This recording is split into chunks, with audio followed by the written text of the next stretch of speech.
Hello! Have I mentioned I quite like ExpressLRS? I don't know if I have.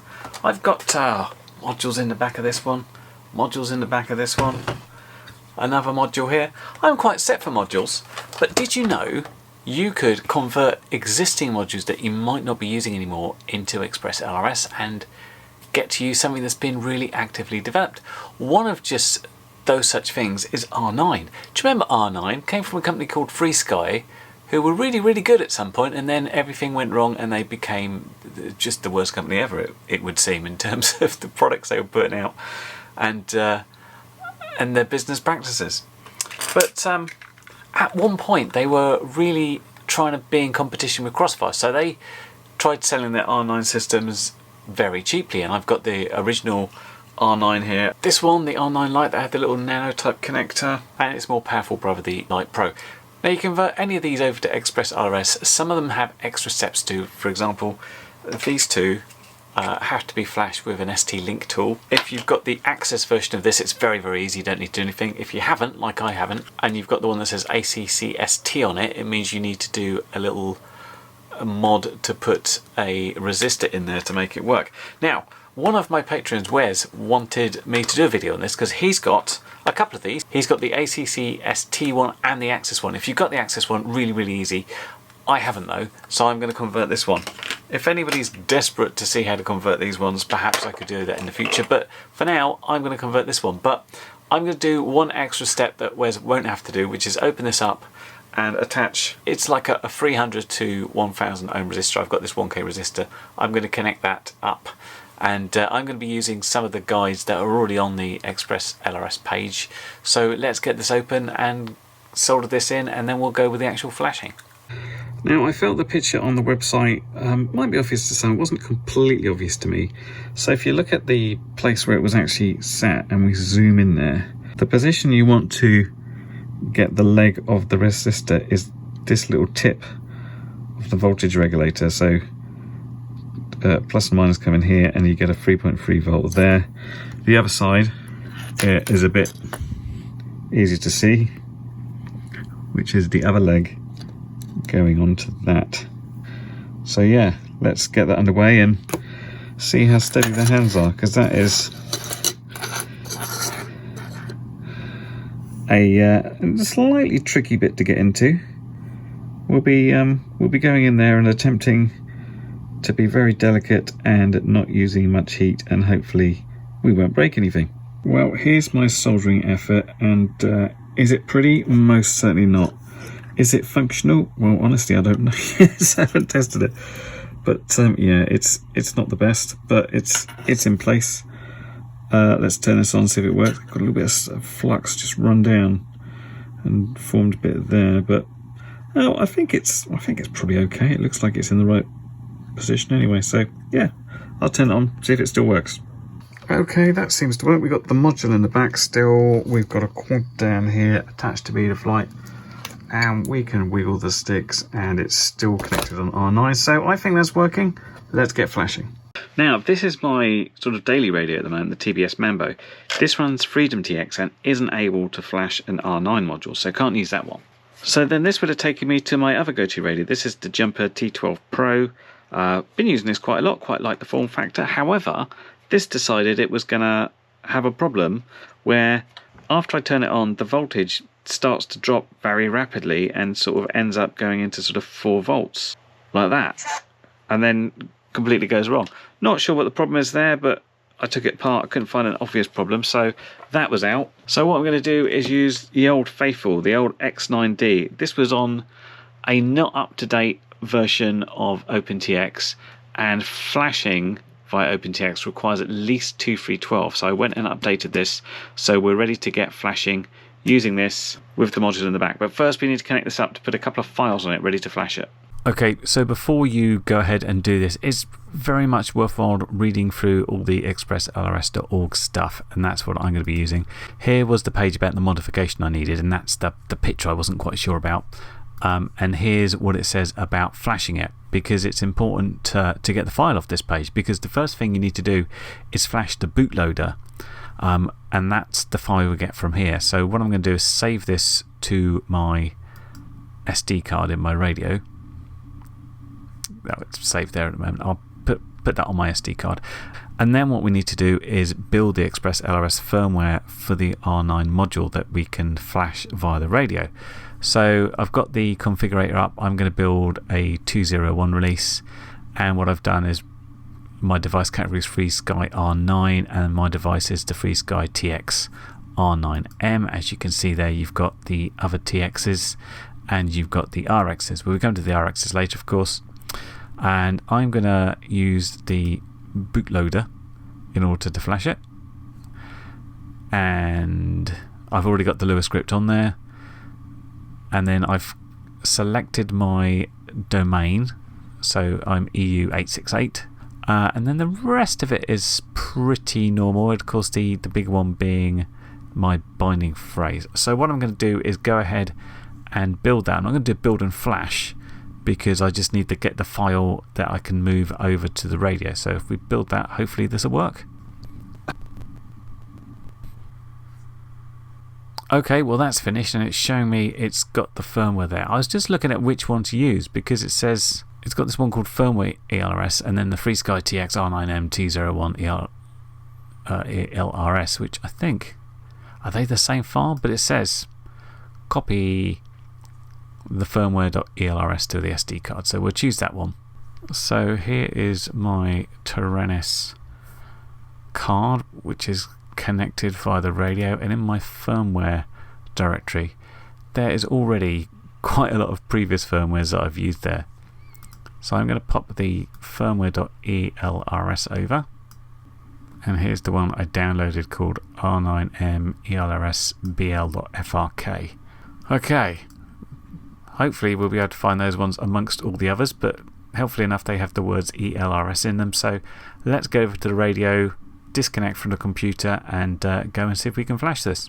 Okay, so here we are, the Taranis is on, we've got the module in the back, so let's see if we can go ahead and flash it.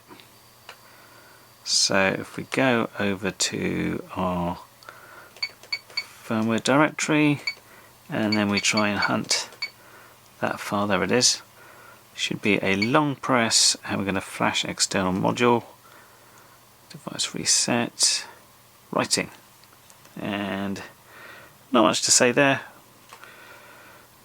Got some lights going on, but yeah, essentially this is rewriting the bootloader on the module, I think. Flash successful, okay. So then what we're then going to do is say flash the firmware.elrs we just built, flash external ELRS, enter, writing, and once again no real indication of what's going on there, it's just doing stuff. But that's going.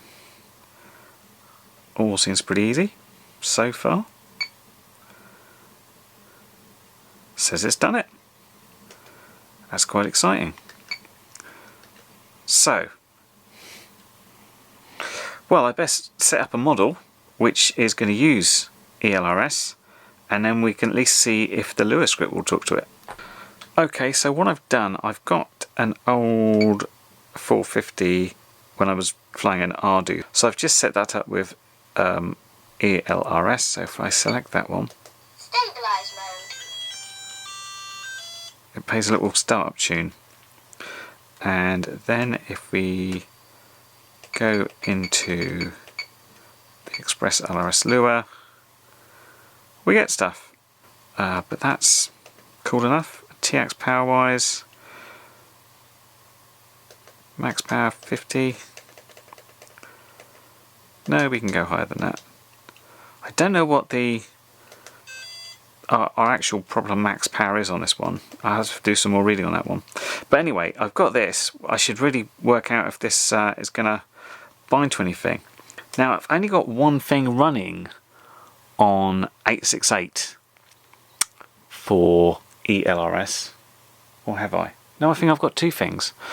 And one of them is this thing. This is the OpenHD quad I flew in a video not long ago. But this is on OpenLRS version 1 point something.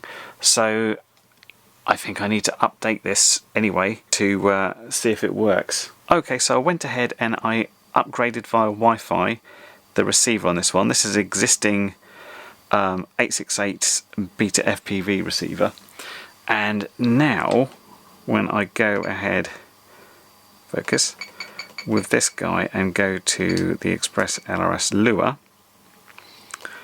and what I would do is go down to other devices, I can see the Betaflight 429 and my ELRS 900RX, which is what it's called. So if I come out of that, and I very carefully and gently, because this is not set up for use on this quad, if I go ahead and arm that, and I very gently just tickle the throttle, just to make sure things will spin, that seems absolutely fine and connected. However, we already know that one works. It's nice that we can use what is an R9 module running ELRS with a known good working ELRS 868. But if you've got an R9 system, then odds on you've probably got some receivers. Here's one in here. This is an HGLRC Batman quad. Nice quad. It's one I keep on my wall because it's really good to fly. What I can't remember, however, is if this is wired up in the way we want it to. Because don't forget that R9 could just run on S-Bus. You can't simply run S-Bus on ELRS. It runs CRSF. It needs two-way communications. Odds on this is just on one pin, probably for S-Bus in this. I can't remember how it's connected. I need to crack this open and look at it. It also means we can't simply just expect to be able to flash this via the flight controller without checking the wiring on this one, because I'm going to guess it's going to be incorrect for what we want. So I need to find if I've got the available pins to make some changes on that. So let's take a look at that now. Okay, here's the quad with the top off, and it looks like what I've actually done. If we're looking here, I've got this white cable which is going to an LED. I think I've either repurposed that cable or set up a soft serial or something to give myself telemetry, but I've got that green hooked up to S-Bus as I thought. However, I think there's a way out. There's not any spare UARTs as such, but I do notice that I've got TX3 and RX3 there, and I'm using TX3 for probably smart audio, so I can probably move that over to the LED and repurpose that as smart audio, and then move my transmit and receive over to RX3 and TX3. However, before I do any of that, we need to desolder this and hook it up to the radio, because what we have to do first is actually flash a bootloader to this before we wire it up, so it will actually take the flashing via the flight controller. So there's a bit of work to do if you've got existing R9 systems already in place. It's not quite as simple as saying just flash, because your wiring is going to be different, the bootloader is going to be wrong, and it's all a bit manual because there's no Wi-Fi. Even if you've got one with the OTA, the over-the-air is not Wi-Fi, it's something else, so that doesn't work through ELRS. You'll have to wire it up and get this flash. So I'm going to desolder a bunch of this. I'm going to need to probably update this flight controller anyway to the latest, so I've got proper support for CRSF, and then I have to redefine this pin so it sends smart audio, and then I'll move that over to there. Anyway, there's a bit to do. Let's get on with that. Okay, there's my R9MM out of the quad, and we need to do a little bit of rewiring here. I was using the S port there, that's obviously ground and live, and for some reason I was using the inverted smart port instead of the regular smart port here, and what I need to flash it is the smart port, ground and 5 volts, which I then need to attach to a servo cable to get in the back of the radio. So I'll just move that one over, and then I'll connect up a servo and we'll flash it that way. Just not sure why I was using an inverted instead of the regular one, but there you go. Can't remember, and never will know now. Okay, we've gone ahead and made those changes. We've moved the white to S port, we've removed the green, and we've connected them somewhat haphazardly to the servo lead, but you'll notice that we've swapped out the live and the ground. This is because when you flash from the back of the unit where the module bay goes, this is the order for it. It's very important you don't screw that up, else you will have bad things.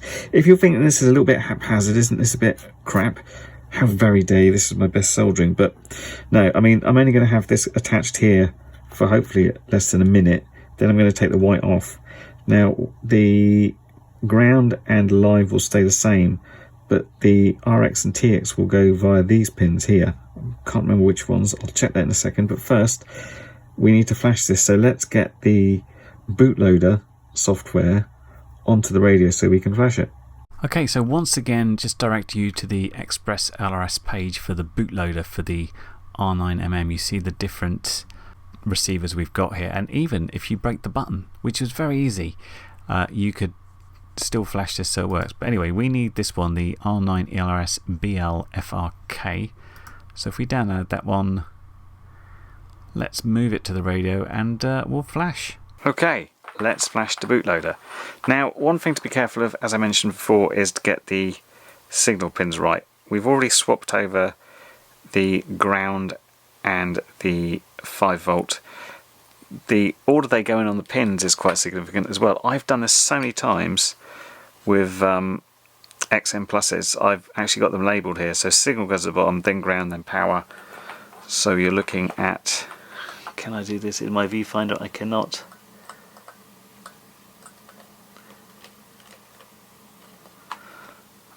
That sort of situation there. And then what you're looking to do is go to your file in firmware, and we're looking for R9mm ELRS bootloader. Don't get confused with R9M, this is MM, well in my case. Long press, flash external module, and that is writing. You should see some rapid flashing going away there, which I can't really see. Let's just watch it from here. Oh, it's gone out of focus. Come back.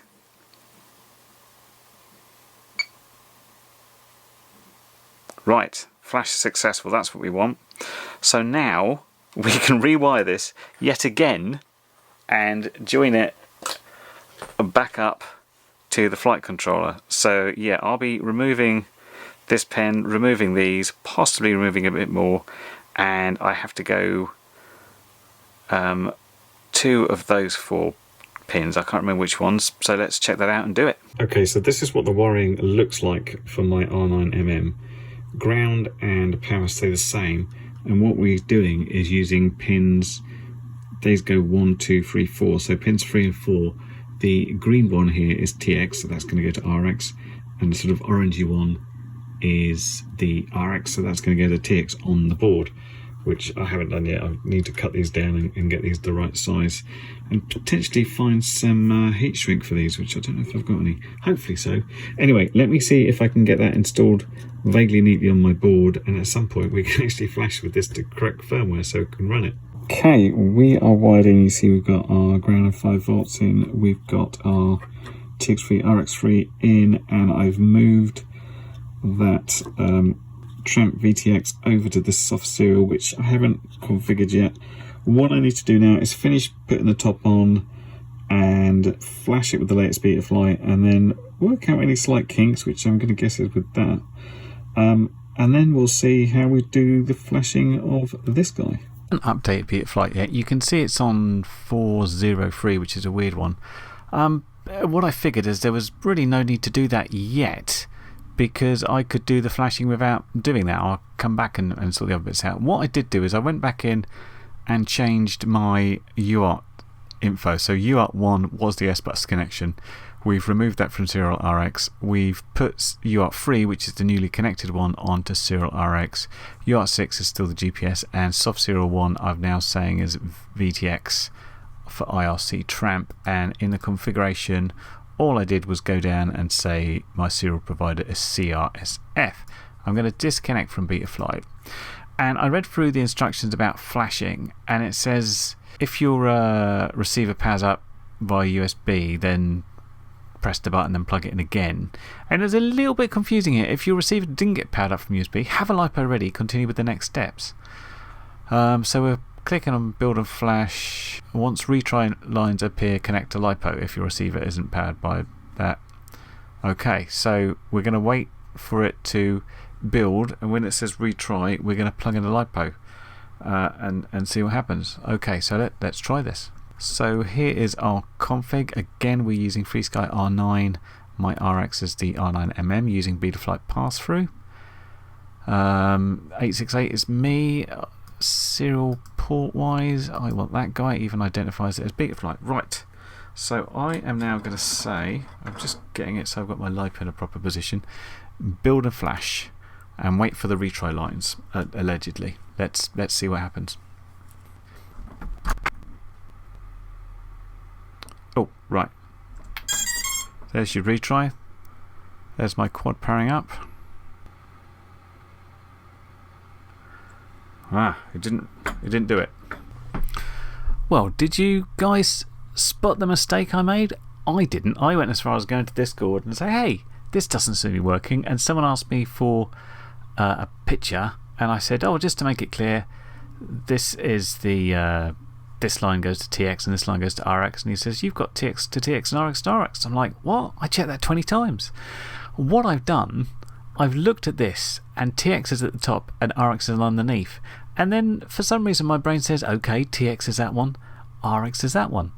Just the fact it was in this order led my brain to believe that the colours would be in that order, which is not the case. So what I've done is I've swapped those two round on the receiver end, and well, let's give it another go, shall we? And it's always useful if you can have someone to check your work, and then you won't end up going on to Discord servers and embarrassing yourself like what I did. Anyway, let's give it another try, shall we? Build and flash, and I'm ready with the LiPo to plug in. Okay, there's our retries powering on. Look at that, straight into the bootloader that time. That's more like it. If only I got the wiring wrong in the first place. Anyway, that seems to have done it. That was much easier. I could cut that out and you'd never know, would you? But, you know, this is why videos take me so long. I'm always making cock-ups. Much in the same way that I'd hooked up the converted R9 to an existing ELRS receiver, I wanted to test this both ways. So this is me testing with the converted R9 module using the converted R9 receiver, both of which are now running ELRS, and obviously we're looking like we're getting a decent signal there. Obviously I'm just checking in the garden, so you wouldn't expect it to fail, but I also checked it using the Beta FPV Nano ELRS system, which of course has the same bind phrase. All I need to do is set up my model and try flying it, which was absolutely fine. I did have a little fall in the LQ at one point, down to about 95, just as a blip, but I don't know if that's just a little blip or not. I'll obviously be coming back and testing this properly in another video, but yeah, it all seems to work fine. Well, there you go. We've gone ahead and we've converted over our R9 module, and we've also converted an R9 receiver. And of course there's different levels of complexity to this. This was a little bit complicated because we had to add the resistor because it was the ACCST version. If you've got the Access module, very easy to do.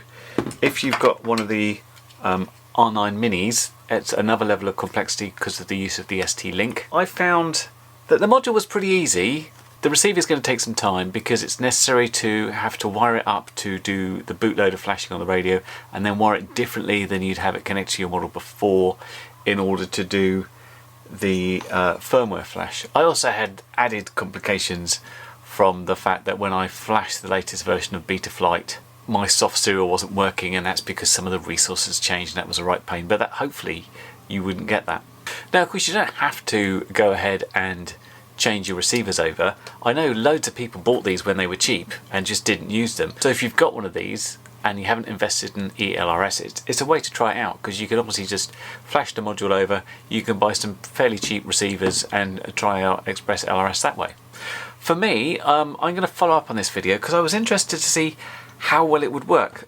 So we've got a sort of regular ExpressLRS module, and we've got the converted R9 module, and we've got this quad. So it's pretty easy to tell how that would perform. I'm also interested in swapping out the antennas because the Super 8 antenna I don't think anybody ever liked that much. It was really hard to tell because one of the problems with R9 and something they never really fixed was the RSSI, which when it first came out, I remember I was flying it in single digits. It was like giving me a 6% RSSI level but never dropped, and then they made it better, but it still sort of drops weirdly. So I'm much more interested to see how the link quality goes, and at some point of course it'd be good to try it with a ExpressLRS receiver in a quad to see if there's a different level of stuff, but that'll be coming up at some point in the future when I can go out and fly stuff.